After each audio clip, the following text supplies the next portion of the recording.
What do you swear you saw but don't have any proof of? Story 1.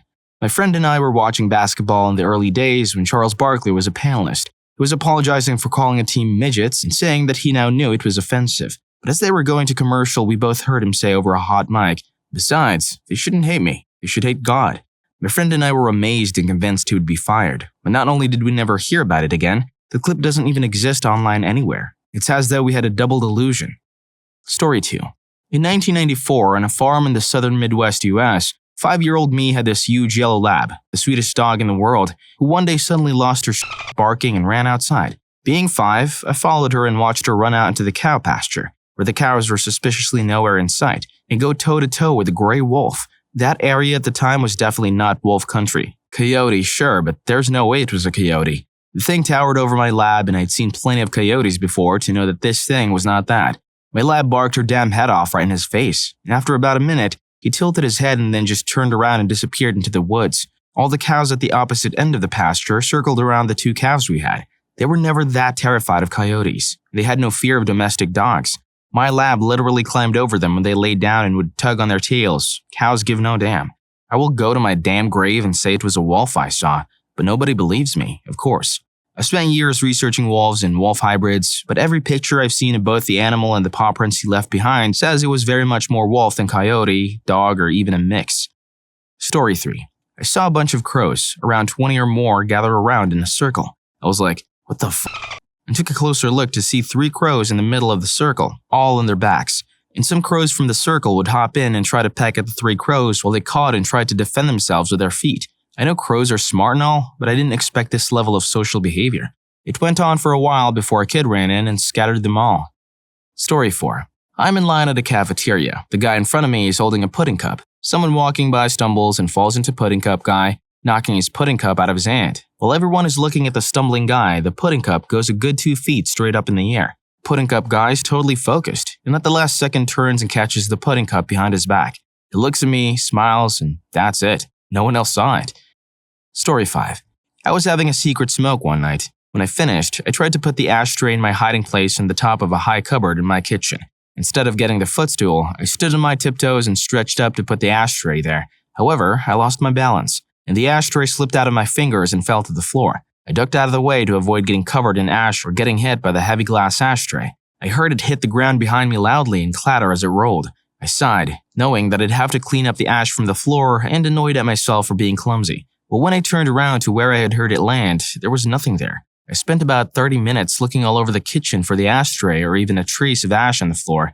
There was nothing. It and its contents had simply vanished into thin air. I went to bed totally freaked out that night and had another look the next morning, but it was still gone, and I've never seen it again since.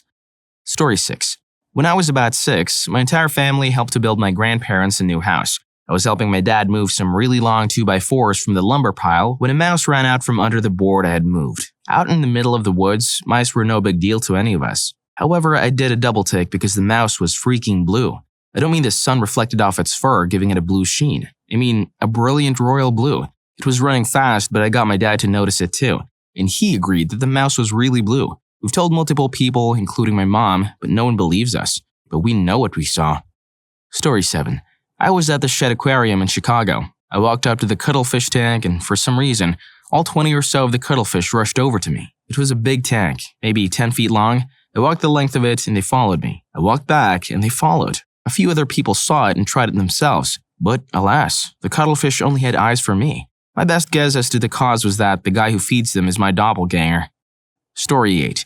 When I was 5, I liked to mix various liquids, playing chemistry, I guess. My grandma let me play with all her bathroom stuff. I mixed her shampoos, creams, cleaning products, etc. I just realized now that this might have been dangerous if I had mixed ammonia and bleach, for example. I swear I created a white liquid that produced a single black bubble that would come to the surface and pop at a regular interval. No one believes me. Or maybe no one cares. I guess it's not that cool. Story 9. One time when I was really young, maybe like 10 years old, I came home after school and was making myself a salami sandwich. I pulled the bag of salami out and took out 2 slices. I smacked the 2 slices together and suddenly they became one. I tried my hardest to separate them, but there was no seam or anything that I could split them up with. I even showed it to my mom, but not a single person believed me when I told them.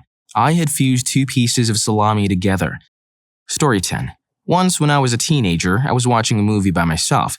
The TV room then had 2 chairs separated by a couch. I was on the chair to the right, and at one point, I laughed really hard at the movie. I heard someone else laugh and saw what seemed to be a girl my age double over in laughter in the other chair. The weird thing is that it didn't startle me. It just felt nice to share laughter. Then I realized that I was alone in the whole house, and the chair was empty. So I turned off the TV and went outside. Story 11. When I was about 10, they started putting missing children in milk cartons. Every morning for a while, I looked at this boy's face in the side of the milk while I ate my cereal. Then one day, a car went down my street while I was playing outside, and there was a boy in the back seat with his face up close to the window looking out. I'm 99% sure it was the boy from the milk carton. I told my parents, but they didn't believe me. Story 12.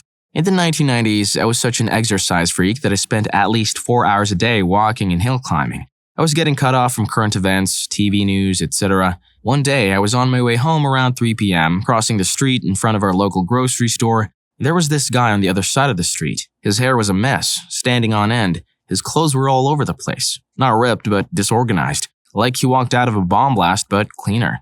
He was looking around silently, clearly confused. Homeless people were really uncommon in my area then, and they tended to be couch surfers rather than street sleepers. He looked too good to be a street sleeper. Plus, he didn't seem to have a clue where he was, but he turned left and wandered off to my left before I crossed the road. That night, local news came on. That afternoon, a school teacher a couple of towns away drowned. They flashed his picture up. It was the guy I saw. I'd swear to it. Story 13. I don't believe in alien invaders. I'm sure there's life on other planets. It seems ridiculous that we'd be completely alone. But I'd imagine you couldn't keep a visit from an interplanetary species a secret. That said, I swear to God I saw a tall, thin, long-armed, long-legged thing walk from one wheat field across the road in front of my car and over into the other. I thought my eyes were just playing tricks on me, so I didn't say anything for a second. Then my friend in the seat next to me said, "Wait, did you see something just now?" I have no idea what it was, but I saw something. Story 14.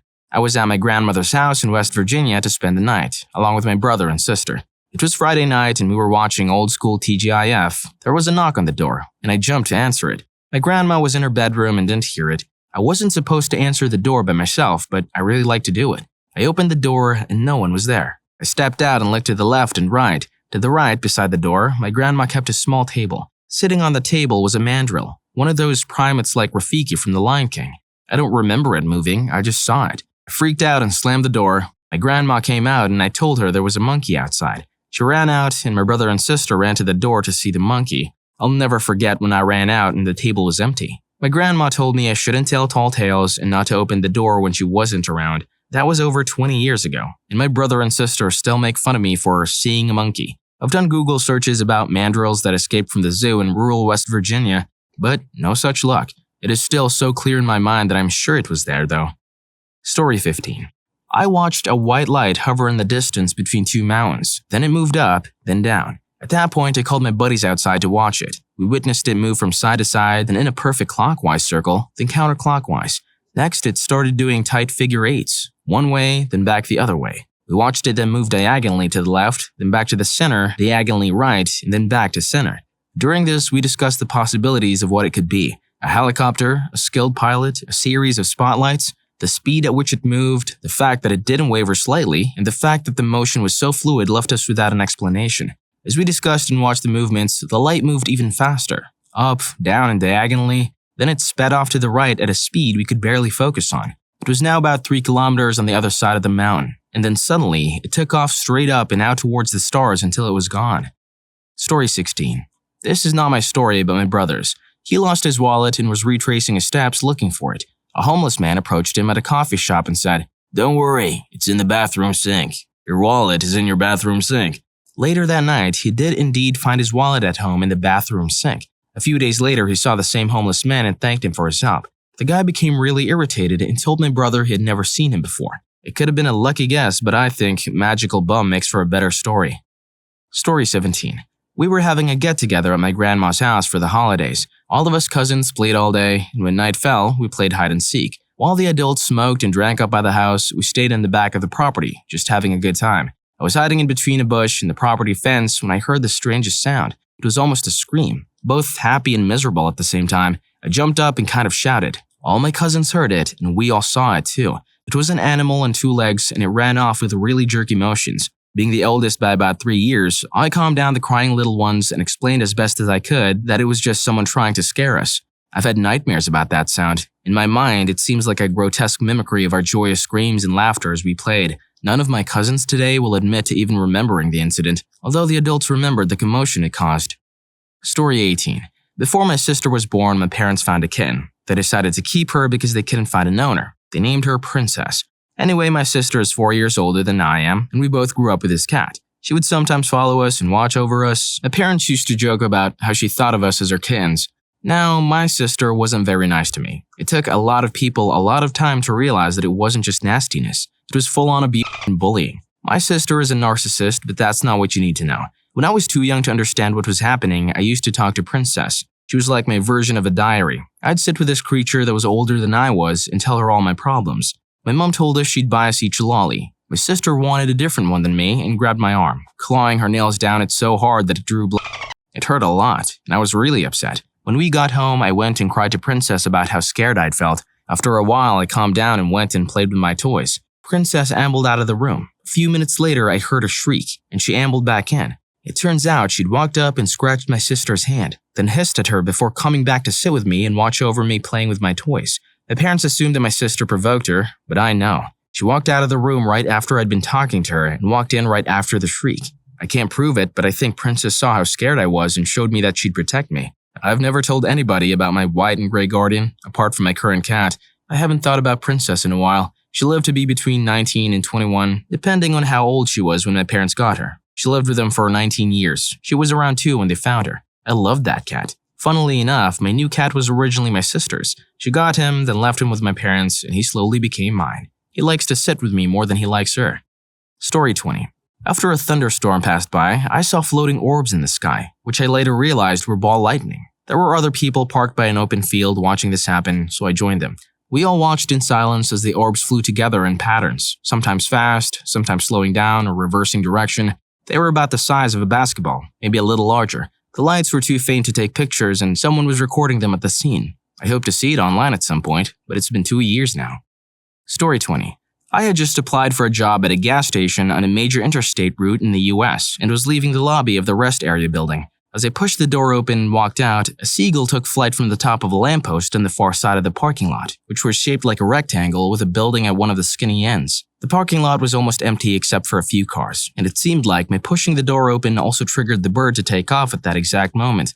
As I walked down the sidewalk, the seagull flew in my general direction, following the edge of the lot. When it got to the corner and turned, it was flying directly over me. I thought to myself, no way. And then the seagull dropped bird poop in midair, just before it reached me. Since it was flying about 20 feet in the air, I simply sidestepped and watched the giant blob of bird poop splat down on the ground where I had been standing. It seemed like the seagull had seen me walk out the door and instantly decided to try and poop on me. Story 21. When I was a little kid, about 9 or 10, I was sitting on the bay window in my room and saw an object in the sky. It was moving straight up and was covered in little dots of colored lights, some of which I didn't recognize. I jumped off the bed to grab a pair of those crappy binoculars everyone had as a kid, but in the 5 seconds that took, it had moved out of the angle my window let me see. The second story is when I was in the car with my mom when I was around 15. We were just driving down the street, and as we drove past a bus stop, there was a woman sitting there. She didn't have a lower jaw. It was just missing. Her tongue was just flopping around. I have no idea if people can be without jaws, but I had just watched The Ring and it freaked me the hell out. Another story I've just remembered is when I was around 13 and our first family dog died. He was mostly black Jack Russell with a white chest and a few brown markings, and he used to sleep in my parents' room. I was on the computer chatting on MSM, and the computer room was next to my parents' room. The way the PC was located made it so I could see the door, but only out of the corner of my eye. I saw a black shadow similar in the shape and size to the dog run past the door into my parents' room. I like to think it was his last time visiting us before sleeping and going wherever he was going next. Story 22. One early morning, when I was around 10 years old, I saw a woman kneeling in my mother's flower garden. I felt a bit uneasy because I didn't know her, but I said hello anyway. She turned around, apologized for being in our yard, and said that she couldn't resist our lovely flowers. She then left, and I thought nothing more of it. Later that day, my parents went out and left my brother and me alone at home. While we were watching TV, someone tapped my shoulder from behind. I turned around and saw that same woman was standing right behind my brother and me. She apologized again and asked where my parents were. I told her that they would be back soon, but that she shouldn't come into people's houses like this. She agreed, asked for a pen and paper, and said she wanted to write a note to my parents. I gave her what she asked for and told her to go to the dining room to write it. I kept an eye on her from the hallway because I was so scared. She calmly finished the note, said thank you, and left through the front door. I watched her go and then locked the door. I was nervous and approached the note slowly. The note was surprising. She wrote that she believed God spoke to her in the garden and told her to build an altar to her grandmother. She wanted to discuss with my mother about placing a tombstone and a prayer table in the garden. My mother took the day off work to talk to her. She sat on the porch waiting for the woman at the time she said she would arrive, but the woman never showed up. My mother called the number on the note, but it was disconnected. The only evidence of what happened was the note the woman left. My parents didn't believe most of the story, and even my brother seemed to forget about it, but I know it happened. Story 23. At the airport, I saw a businessman with a wheeled carry-on bag get off the escalator. He turned the corner, broke into a sprint, and carried the bag by its small strap handle on top. He swung the bag forward, let go of the strap handle, grabbed the unextended extending handle in midair, pressed the button, and on the backswing, extended the handle and landed it on its wheels, all without breaking stride. Story 24. When I was a child, I touched a weird pest plant in our garden, and I think it stung me. Suddenly, everything appeared in inverted colors for a short time, and then it went back to normal. I was so shocked that I couldn't explain it to my mom. I just went to her, crying.